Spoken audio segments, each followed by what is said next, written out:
You've brought us Eric Hobsbawm's The Age of Extremes for this deep dive. Yeah. And specifically, Chapter 3, The Economic Abyss. This chapter, well, it really lives up to its name. We're going to, take a look at the period between the world wars. Right. When a global economy basically went haywire. Yeah, it's a time period that I think still has relevance today, even though it might feel like, ancient history to some. Totally. It's so easy to think about like the interwar period as just something like from a textbook. Yeah. But to really understand how deeply personal this period was, like my grandfather used to tell me stories about the hyperinflation in Austria. He received a payout from a life insurance policy. Oh, wow. It should have set him up for decades. But it was only enough to buy one drink at a bar. Wow. That's how bad it was. Like people's life savings were wiped out overnight.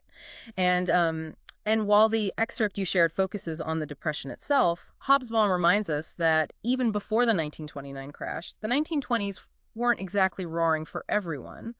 Yeah, that's right.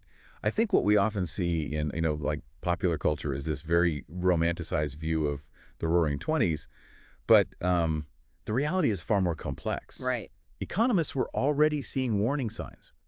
Take unemployment, for example. Yeah. Even in seemingly good times, countries like the UK, Germany, and Scandinavia had unemployment rates hovering around 10%.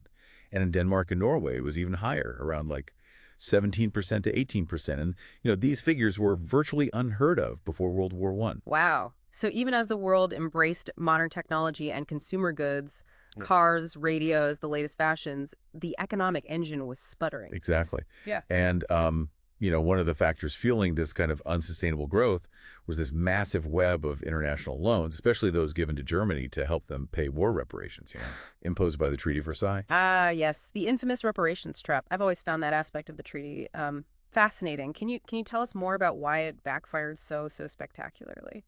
Well, the Treaty of Versailles aimed to hold Germany accountable for World War I, which, is understandable. Right. But the way they went about it, by imposing these huge financial reparations, created a system that was overly reliant on U.S. loans. It was like building a house of cards. Just waiting for a slight breeze to topple it over. Precisely. Mm-hmm. And you know who predicted this? Who? John Maynard Keynes. Oh, our friend. One of the most influential economists of the 20th century. Keynes. I'm sensing a pattern here. Yeah. He warned about this very scenario in his 1919 book, The Economic Consequences of the Peace. Right. He argued that crippling Germany financially would only hinder Europe's economic recovery, breed resentment, and potentially lead to, more instability down the line. Yeah, he saw the writing on the wall. And then, of course, the U.S. economy starts to falter, and it sets off this chain reaction that reverberates across the globe. Like, this is where the house of cards analogy really comes into play. Exactly. Germany was stuck in a vice. They were being squeezed from all sides, forced to pay reparations that they couldn't afford without massive loans. And these very loans made them incredibly vulnerable when the U.S. economy, the lender of last resort, began to crumble. So we have this perfect storm brewing. The world is on edge. Economies are teetering. And then 1929 hits. And the world changes forever. 1929, the year the bottom fell out. We all know about the Wall Street crash, but what's fascinating from Hobsbawm's perspective is just how interconnected the world already was at this time. It wasn't just a stock market crash. It was a global earthquake. It really was. To call it a domino effect almost, like trivializes the magnitude of what happened. Yeah. American industries already struggling with overproduction suddenly saw demand just like completely plummet. Wow. Hobsbawm used the example of Westinghouse, a giant in the electrical industry. Even they had to scale back dramatically. Well, they stopped buying raw materials, which again had this ripple effect across the globe, hitting countries that relied on those exports incredibly hard. Yeah, it's mind-blowing when you think about it. Like, Brazilian farmers were literally burning coffee beans for fuel because it was cheaper than coal. That's how desperate things were. Yeah, and that's just, the tip of the iceberg. The human cost of the Depression was staggering. Unemployment skyrocketed to levels never seen before. Yeah, we're talking about numbers that are hard to even, comprehend, right? Absolutely. In the U.S., Britain, and Belgium, unemployment hovered around 20%. Wow. Imagine 2 out of every 5 people being out of work. And in Germany, it was even worse, a staggering 44%. Mm-hmm. And these weren't just statistics, right? Right. These were people's lives. And unlike today, there were no safety nets. Right. There was no unemployment insurance, no Social Security. If you lost your job, you were on your own. It's heartbreaking to think of. That's why the Great Depression was such a pivotal moment in history, right? It forced governments to rethink their entire approach to the economy and their responsibility to protect people from hardship. Exactly. The social safety nets that we, often take for granted today, like unemployment benefits, Social Security. These are direct responses to the trauma of the Great Depression. Right. The fear of that level of suffering happening again. That's what drove the creation of these policies. So in a way, we owe a lot to that awful period. Yeah. It forced us to create a more humane system. But Hobsbawm makes an interesting observation about who was hit hardest psychologically by the Depression. You might assume it was, the working class, the ones facing unemployment and hunger. But he argues that it was actually the intellectuals who were most profoundly affected. That's a fascinating point. Yeah. And it makes sense when you think about it. The working class, while obviously suffering tremendously, they were used to hardship. Right. But for the intellectuals, for the thinkers and artists, the Depression shattered their entire worldview. Yeah, it's like they were the ones who had bought into the promise of progress. Right. The idea that things were always getting better, and suddenly the rug was pulled out from under them. Their world wasn't just economically depressed, it was intellectually and spiritually bankrupt. Right. The old certainties were gone, and they were left to pick up the pieces and try to make sense of this new, unstable world. And this is where we see the battle for the future begin to take shape, right? Yeah. With the old order in ruins, new ideas emerge, right. Each vying for dominance. Exactly. Okay. Imagine it's the 1930s, the world is in shambles, and from this wreckage, 3 very different visions for the future emerge. Okay. Each trying to offer a way out of the abyss. 3 competing ideologies, each with its own solution. This is where things get really interesting. Let's dive into these competing visions and see how they played out. Okay, so we're talking about 3 very different paths forward, emerging from the wreckage of the Great Depression. Give us the breakdown. Okay, so let's start with communism. Now, you might think communism only appealed to, diehard socialists. Right. But the Soviet Union's seeming immunity to the Depression made it surprisingly alluring, even to some capitalists. Wait, really? Capitalists were tempted by the communist model? Yeah, it's